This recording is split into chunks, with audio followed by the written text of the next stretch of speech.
Una de esas frases difíciles de atribuir dice que es más sencillo imaginar el fin del mundo que el fin del capitalismo. De hecho, es complicado también saber cuándo comenzó con exactitud. Muchos coinciden con que fue en la Revolución Industrial. Dicen que nació cuando la primera persona que cercó un terreno dijo: esto es mío. Lo cierto es que llevamos mucho tiempo viviendo con la idea de que este sistema no solo es el único viable, sino que incluso resulta imposible imaginar una alternativa. Pero hay quienes han dedicado su vida a pensar distintos, algunos desde la academia y la política, otros desde el arte. Antes la visión del capitalismo era sálvese quien pueda, ahora es me salvo yo a costa de lo que sea. Alonso del Río es músico, curandero, escritor y más recientemente cineasta. Aunque en Perú, desde muy joven sintió el llamado intenso de la selva. Allí aprendió sobre plantas maestras como la ayahuasca, el tabaco y la coca. Pero también aprendió a pensar desde otra perspectiva la crisis ambiental y espiritual que atravesamos. Todo el mundo quiere ser Elon Musk, no se puede, ya hay que tenerlo clarísimo. Entonces, es solamente un sistema así de enfermo que hace que este tipo de personaje se pueda manifestar.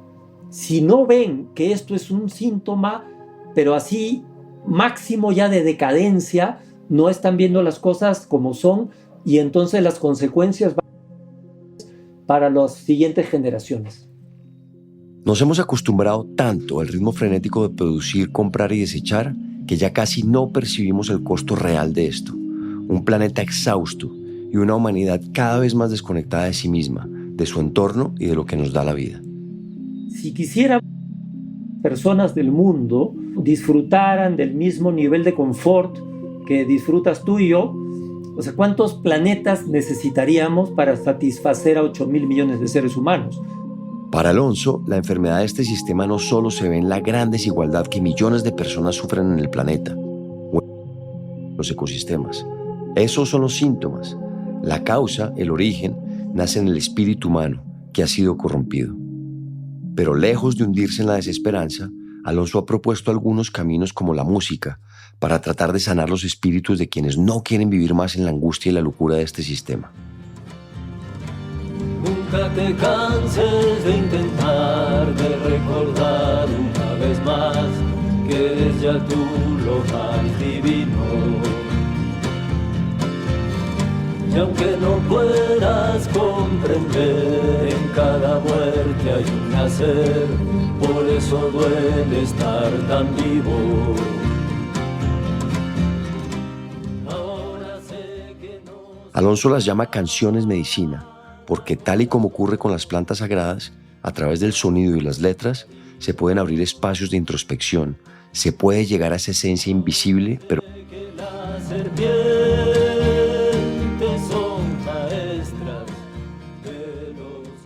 son composiciones pensadas no solo para escucharlas, sino para acompañar procesos, sanar heridas y reconectar a quien las oye con algo más profundo.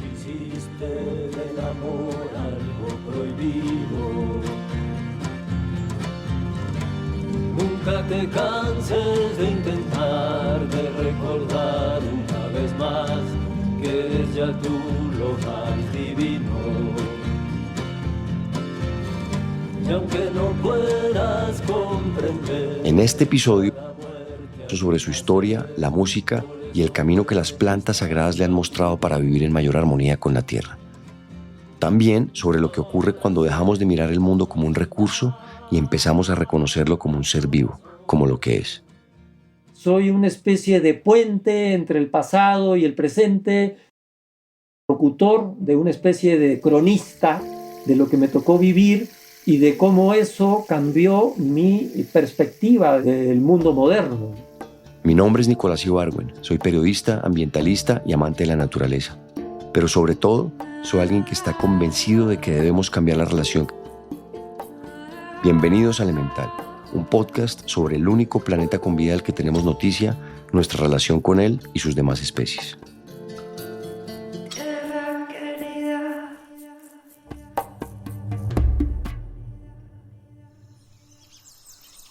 Dice Alonso del Río que su sueño fue siempre convertirse en sonido. Y cuando lo escribió, seguramente tenía en la cabeza este muro de pájaros cantores, cigarras, agua y viento que es la selva amazónica.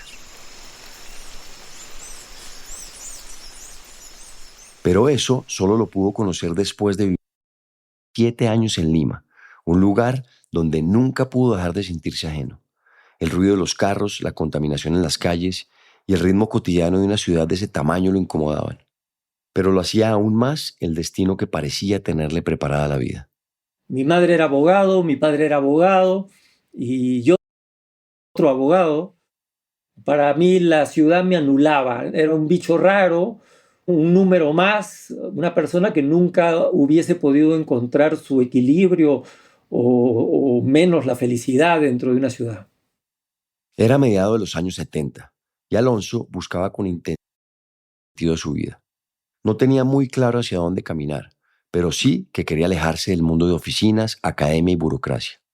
Hasta que sin esperarlo, un día ese camino empezó a despejarse. Yo tuve la gran dicha de conocer primero una planta maestra que fue la que me dio para poder dar ese segundo paso, ¿no? Que fue la huachuma, más conocida en algunos lugares como San Pedro.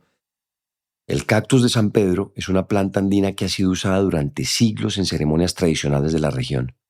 Alonso la probó en Lima y aunque más o menos tenía idea de los efectos alucinógenos que nunca se imaginó que la planta le hablara. Entonces, lo primero que me dijo es que no lo vuelva a hacer dentro de la ciudad.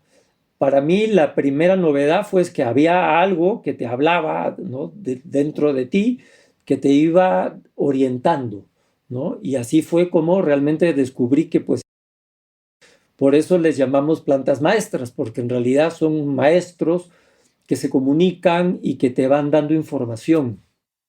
A los pocos meses, casi como un designio, Alonso conoció la selva amazónica. Su mamá había empezado a trabajar con algunas comunidades indígenas que se oponían a la banda en sus territorios. Esa fue la oportunidad perfecta para saber más de las plantas maestras y del mundo que le había presentado el cactus San Pedro. En la oficina de mi madre, que un día pues entré, y ella estaba coordinando con un grupo de dirigentes de una comunidad nativa por un problema que tenían con los maestros. Y al final de todos los dirigentes se quedó uno solo, que era el presidente de la comunidad, y empezamos a conversar y me dijo, como yo estaba en plan de vacaciones, ¿no quieres viajar conmigo a conocer mi comunidad? Y yo dije sí, inmediatamente que sí. Después de 3 días de viaje por río, finalmente a la comunidad.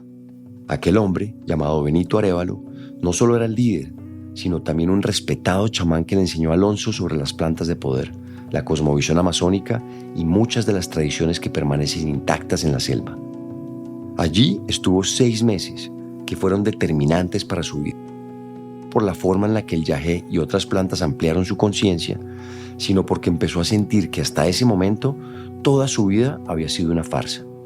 Los mensajes que yo recibía, ¿no? A través de las plantas no eran cosas muy sencillas de manejar. Yo creo que desde el primer tiempo yo recibí fue como la confirmación de que todo lo que está pasando en la sociedad es una farsa. Sus estudios en Derecho, la idea de familia, el dinero, las noticias, todo. Alonso no quería regresar a lo que sentía como una vida. Y eso, por supuesto, le trajo problemas. Y para mi padre sí fue un golpe complicado, ¿no? Como que le tomó muchos años el entender que no había arruinado mi vida como él pensaba, ¿no? Para él yo estaba perdiendo el tiempo con los indígenas y que no iba a llegar a nada. Entonces eso encuentro un poco con la sociedad, como decir, mira, este juego yo no lo juego más. Yo realmente he encontrado un camino que me va a llevar a volverme una persona real. Quizás no sea ni siquiera una buena persona, quizás no tengo obligación de agradarle a todo el mundo, pero estoy seguro que voy a ser una persona, porque agradarle a todo el mundo justamente me parece lo peor que te puede pasar en la vida, sobre todo en una sociedad tan enferma. Entonces me quedé muy contento con esa decisión, ¿no? de buscar lo real y no la comodidad de los vínculos sociales. A finales de y comienzos de los 80, en América Latina el clima social y político era más que complejo. Dictaduras, crisis económicas en varios países y una batalla cultural que redefinió ideas como la libertad y los derechos. Fue una cosa a nivel latinoamericano, ¿no? Y que me tocó vivir desde niño y darme cuenta de que esto no es normal. O sea, lo que está pasando era una guerra ideológica que ahora le llaman, o sea, como si hubieran descubierto la pólvora, la guerra cognitiva.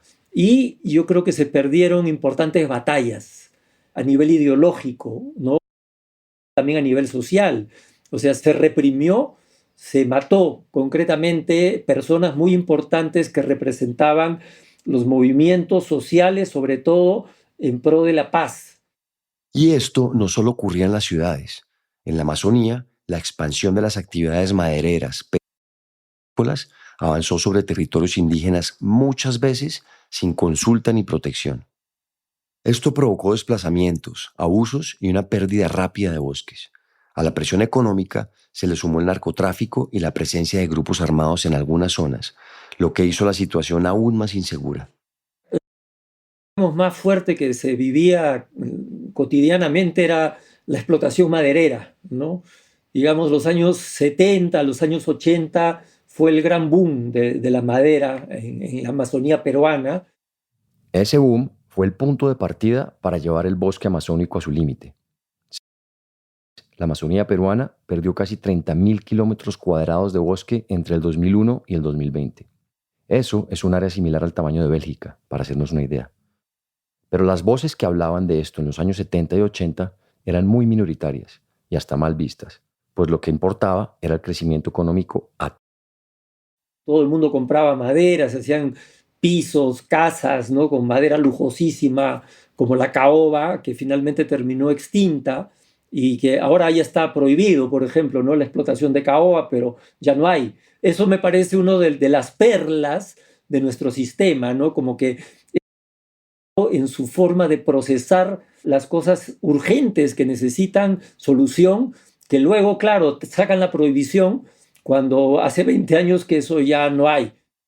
Vale la pena aclarar que aunque la caoba no está extinta oficialmente, sí está en un punto crítico, sobre todo en Perú. El bosque amazónico afectó a muchas comunidades, animales y también a las plantas que Alonso estaba aprendiendo a escuchar. Y desafortunada, o quizás afortunadamente, fue testigo en primera fila de ese ataque frontal contra la selva, lo que encendió aún más la llama dentro de sí mismo. Era empezar en sitio, pues cómo surge toda esta cadena extractivista. O sea, mientras mi maestro me contaba, pues, ¿no? Que para ellos los árboles son maestros que uno toma, ¿no? Durante las dietas, que son la preparación que uno tiene en este proceso de aprendizaje. Entonces, cada árbol, o sea, no solo es que tiene un nombre científico, sino que tiene propiedades. Muchos de los árboles maderables son medicinas, y entonces era la confrontación de dos mundos, ¿no? Uno absolutamente extractivista y el otro, pues, que era el mundo del respeto, de justamente esto de salir del paradigma antropocentrista en el que el hombre es el rey de la creación y tiene derecho a destruirlo todo, para entrar en un mundo, en un paradigma, digamos, circular, en el cual uno mira de igual a un árbol, vida diferente, y merece el mismo respeto que yo merezco. Alonso finalmente dejó los estudios y se dedicó durante 13 años a viajar por toda la selva amazónica peruana para formarse como curandero tradicional. El mensaje de las plantas caló tan hondo en su mente y en su espíritu que fue sintiendo la necesidad de convertirse en un agente de cambio. Así germinó, por ejemplo, la idea de hacer música que de alguna manera transmitiera parte de ese conocimiento milenario de las plantas. Soy de un pueblo que viene de lejos, más allá del principio del tiempo. Hablemos un poquito de las plantas medicinales. A las medicinas las llamamos drogas y a las drogas las llamamos medicinas. Y aquí en nuestra sociedad hay mucha gente adicta a esas medicinas que les está dañando. Sabemos que hay mucha información ahí, que hay mucho potencial de sanar, pero háblame un poco de eso. ¿Cómo comunicas tú ese tema? ¿Qué le dirías a la sociedad de hoy sobre esta medicina? Que igual también tengo entendido que hay ya unas compañías que están tratando de explotarlo, que no creo que vaya a ser la más ética ni sana. Ciertamente que el tema de las medicinas es también otro reflejo de estos dos mundos que todavía coexisten. La visión de estos indígenas que tanto desprecia el mundo moderno tiene una ventaja enorme sobre el concepto de salud o enfermedad que se maneja en Occidente. Ya mientras recién, ahora, digamos, 2025, la gente empieza a hablar de la interdependencia, de la parte emocional, parte física, y empiezan a prestar atención a los procesos de somatización y que también los pensamientos influyen. Entonces, recién ahorita está empezando un pequeño cambio, pero que todavía puede ser que demore 10 o 20 años en llegar a manos del doctor de turno del hospital. Y evidentemente, si el lucro es lo que predomina, no es negocio sanar, sino simplemente contener los síntomas. Mientras que la visión, digamos, del mundo indígena no tenía estas divisiones, el físico, las emociones y los pensamientos. Entonces yo creo que esto más bien es un aporte tremendo, pero todavía esta cultura tan arrogante en Occidente no es capaz de reconocer que hay personas a las cuales desprecia, que sin embargo tienen una visión mucho más amplia. ¿Qué podría aprender el mundo capitalista de hoy, nuestro mundo, de estas culturas milenarias que todavía afortunadamente quedan? Concretamente, que tus emociones y tus pensamientos influyen tanto o más que tu ambiente. Justamente hace una semana, en Colombia, porque surgió en una conversación, mencionaron el documental de El Sendero de la Anaconda. Y allí encontré en una de las explicaciones, que voy a tratar de resumírtelo lo más breve para no, en todo caso, véanlo, para que lo tengan de primera mano, cuando pone el ejemplo, ¿no? Uno nacido en Canadá y uno nacido en Colombia o en Sudamérica. Y en el cual al primero en Canadá le enseñan que una montaña es un cúmulo de rocas y minerales que, pues, si estudias tú puedes explotar y sacar los minerales y esto, mientras que en una montaña es un apu al cual se le tiene que honrar y respetar. Los apus son montañas sagradas para los pueblos andinos, consideradas seres vivos que protegen a las comunidades y sus territorios. Se les atribuye influencia sobre la vida, el clima y los ciclos naturales, y desde tiempos antiguos se les honra. Eso ocurre también con las plantas sagradas o maestras, como se les llama en la medicina tradicional del Amazonas peruano. Si vamos al nivel de las cosmovisiones o las ideologías, no es que una sea mejor que la otra. Las dos pueden ser dignas de respeto, pero el punto está en las consecuencias. Y yo creo que ahí es donde Occidente pierde, porque evidentemente lo que estamos viendo ahora son las consecuencias de una ideología totalmente equivocada. Mientras que la ideología de respetar a los otros miembros del ecosistema me parece que tiene mucho más beneficiosas, no solo para el ecosistema, sino específicamente para el ser humano. En la tierra soy un pequeñito, en el cielo un cometa.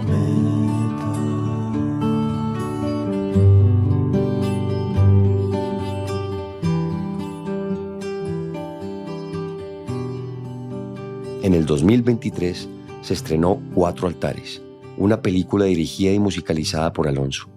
La historia sigue a una periodista española que viaja al Amazonas para investigar la deforestación y la minería ilegal. Y conoce a un hombre iniciado en una antigua ciencia sagrada, y ese encuentro termina cambiando su vida. En cierta medida es también la historia de Alonso y de todo lo que las plantas le han enseñado a lo largo de más de 40 años. Una de las preguntas que plantea la película tiene que ver con si el sufrimiento es necesario para que podamos evolucionar hacia una conciencia planetaria, es decir, un estado donde podamos reconocernos como parte de la Tierra y vivir en equilibrio con ella. Es bien complicado, o sea, porque por un lado sí, por un lado no. No debería ser así. Pero por otro lado, es como que no te paseas varias veces en el mismo lugar, que pateas varias veces la misma piedra, que te tropiezas en el mismo... O sea, es como que de alguna forma sufrimos porque somos tontos. Para mí es así como que el tema del sufrimiento no es una condición de la evolución. Sin embargo, es una memoria. Entonces, es la inteligencia la que equilibra o desplaza el sufrimiento. Cuando sufro es porque no estoy entendiendo, algo está pasando en la dinámica, en el esquema que yo no veo y que estoy generando sufrimiento y generándome sufrimiento. Pero por ahora, hasta no lograr, digamos, una inteligencia mayor, lamentablemente el sufrimiento es un gran maestro. Estamos viviendo en tiempos en los que creemos que la evolución es tener éxito económico, graduarnos como profesionales, tener hijos exitosos, una cantidad de dinero acumulado y de propiedades materiales y de cosas materiales. Pero digamos que, ¿cuál es la verdadera evolución, según tú? Por eso hablamos, digamos, de 4 altares, que en realidad habla de 4 niveles.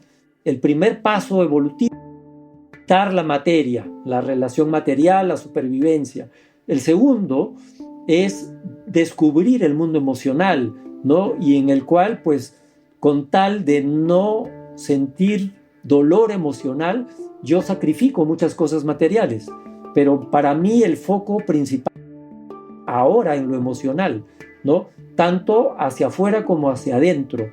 Y el tercer nivel es el que llamamos ideológico, que es el que te permite ya ordenar y entender todo este espacio mental, que no hay diferencia en sí, o sea, es como decir, si el espacio tiene 3 dimensiones, pero entonces esa división equivocada de Occidente, mente-cuerpo, justamente es un reflejo de su ignorancia.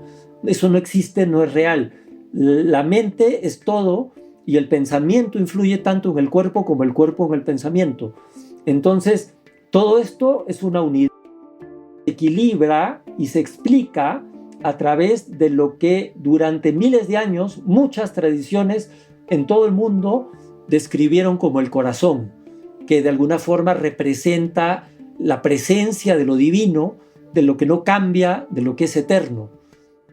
Desde hace tiempo, varias personas en el planeta insistimos que la crisis global que atravesamos tiene que ver no solo con políticas públicas, guerras o economías extractivas, sino también con una brecha que no debería existir entre nosotros, la humanidad y el resto de la naturaleza.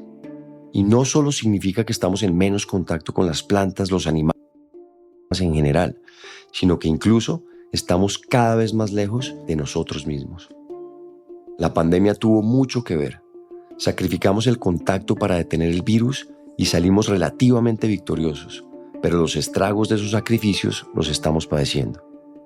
Pues hay un desequilibrio, lo veo en los tiempos modernos, entre lo real y lo virtual. Yo creo todavía que la salvación de la humanidad está en el mundo real, en la naturaleza, no en lo virtual.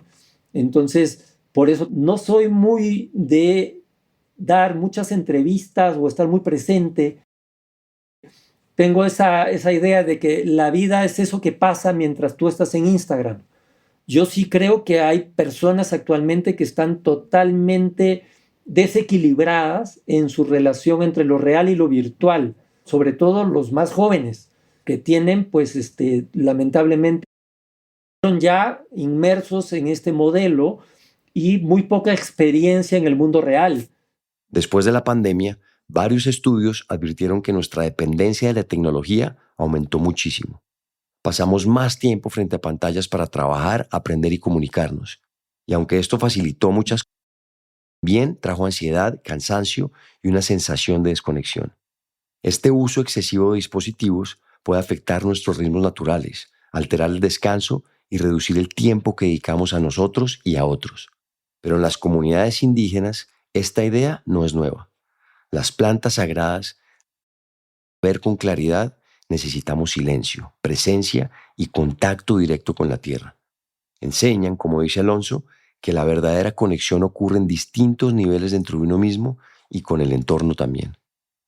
Por ejemplo, muchas personas han acudido al yagé para sanar eso específicamente. La planta, salir por un momento del ritmo acelerado y disperso del mundo digital y del día a día. Dicen que su atención vuelve al cuerpo, a la respiración y a la presencia, como si lo real recuperara su lugar después de tanto tiempo en un segundo plano. Solo dos talones en la tierra, todo el cuerpo en el vacío, sobre el aire se apoyó. Se me heló la sangre recordando si es que en lo que he caminado había visto tal valor. Ahora sé que hasta el viento se inclina. Todo esto que se está viendo ahora, ¿no?, de estos grandes faraones, de acumular poder y dinero como nunca antes se ha visto en historia, ellos, pues, a lo máximo que puede aspirar un ser humano. Si tú no eres capaz de sentir emocionalmente el daño que estás causando al planeta o pagándole mal a la gente que trabaja, explotando, torciendo las leyes laborales para que solamente las empresas tengan más beneficios y los trabajadores cada vez más precariedad, si tú no eres capaz de sentir el dolor, la humillación de miles de millones de seres humanos que están sufriendo por un sistema económico injusto en nombre de la libertad, entonces para mí es gente involucionada. Pero como lo mencioné al principio de este episodio, hay formas de empezar a revertir esta situación. En el 2014, Alonso, en compañía de otras personas, creó el primer Festival de Música Medicina, un evento que cada año está enfocado en transformar vidas y generar conciencia de la dimensión sagrada de la música. Y aunque sabe perfectamente que se necesitan acciones urgentes por parte de los gobiernos y las corporaciones, también confía en que el cambio empieza en las personas. Para él, la música puede abrir espacios de reflexión y sensibilidad que nos ayuden a mirar el mundo de otra manera. No es una solución total, es una semilla para erradicar la pasividad que parece dominar a nuestra especie. Yo creo que este momento de la humanidad es crucial, así es increíble, ¿no?, poderosísimo, pero justamente el ser humano ha perdido mucho de ese poder. Han creado el modelo del ser humano pasivo. Entonces yo creo que es bien importante diferenciar el pasivismo del pacifismo. Yo soy pacifista activista, no soy pasivismo, ¿no?, pasivista. Entonces no me quedo impasivo de la barbarie. Entonces yo te puedo decir simplemente cuántos miles de millones de hectáreas se han deforestado en Amazonía. Eso no tiene por qué tirarte al piso y que tengas un ataque de pánico y ponerte a llorar. El que la gente luego lo tome como, oh, qué negativo que eres, o sea, eso es un mal de información que se traduce en una emoción negativa. Entonces yo creo que se ha creado o han creado justamente esta distorsión que hace que la gente rechace el estar apropiadamente informada de las cosas. Y yo pongo mucho el ejemplo del diagnóstico médico. Si tienes un buen diagnóstico de la situación, nunca vas a poder llegar a sanarte. Y si la sociedad está enferma y no queremos enfrentar el diagnóstico, es como decir, voy donde el médico y digo, doctor, si usted me dice que tengo cáncer, yo le parto la cabeza. O sea, no podemos hacer eso. Esa propuesta de Alonso de recuperar la capacidad de mirar la realidad sin paralizarnos es una especie de poder humano que hoy más que nunca necesitamos y que podemos cultivar a través de las plantas maestras. El yagé, el cactus San Pedro y la hoja de coca son tan solo algunas de ellas. En varios rincones del mundo, comunidades nativas han descubierto las suyas, como por ejemplo el iboga en África Central, utilizado también para abrir la conciencia y fortalecer el espíritu. Todas estas plantas, desde sus propias tradiciones, enseñan algo parecido, que para transformar lo que vivimos afuera, primero debemos ver con claridad lo que ocurre adentro. No me rindo en el sentido de que no nací para rendirme, soy de los que va a lucharla hasta el final, porque es lo que me toca, como herencia de lo que he recibido y de lo que quiero dejar. Simplemente que acá nadie se rinde porque lo que está en juego es demasiado. Una de las cosas que estoy enamorado es del potencial humano. Esto es lo que a mí la medicina me mostró. La gente no es buena ni mala, la gente es ignorante. No los juzgues, no los condenes. Es gente que no sabe. Entonces hay que darles la oportunidad. Que no la quieren, no importa, insiste con cariño. Escuchar a Alonso es comprender que su idea de no rendirse no es heroísmo ni terquedad, sino una manera de estar en el mundo. No habla de pelear contra todo, sino de asumir lo que a cada quien le toca, cuidar, reparar, compartir lo que uno ha aprendido. En su caso, mostró que hay un potencial en el ser humano que muchas veces permanece dormido y que vale la pena hacer lo necesario para que despierte, aunque el proceso sea lento y no siempre tenga resultados visibles. Y desde ahí cobra sentido lo que él llama resistir desde el amor. No es una consigna, sino una práctica cotidiana.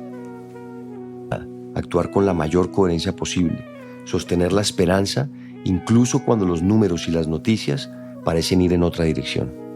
Pero lo importante, dice, es no dejar de hacer lo que sabemos que es correcto. Esa es su manera de resistir. Somos de la gente que resiste y lucha, no desde el odio, sino desde el amor. Y que eso es lo que me parece fundamental entender, ¿no? Hay dos grandes motivaciones en la vida. Hay gente que sí ha sufrido mucho y que incluso sus reivindicaciones las lleva desde el odio. Yo creo que en mi caso, otro camino, y yo creo que la motivación más grande de todo lo que hago y de todo lo que digo es el amor. Y eso me da mucha satisfacción porque al final, pase lo que pase, yo hice todo lo que pude.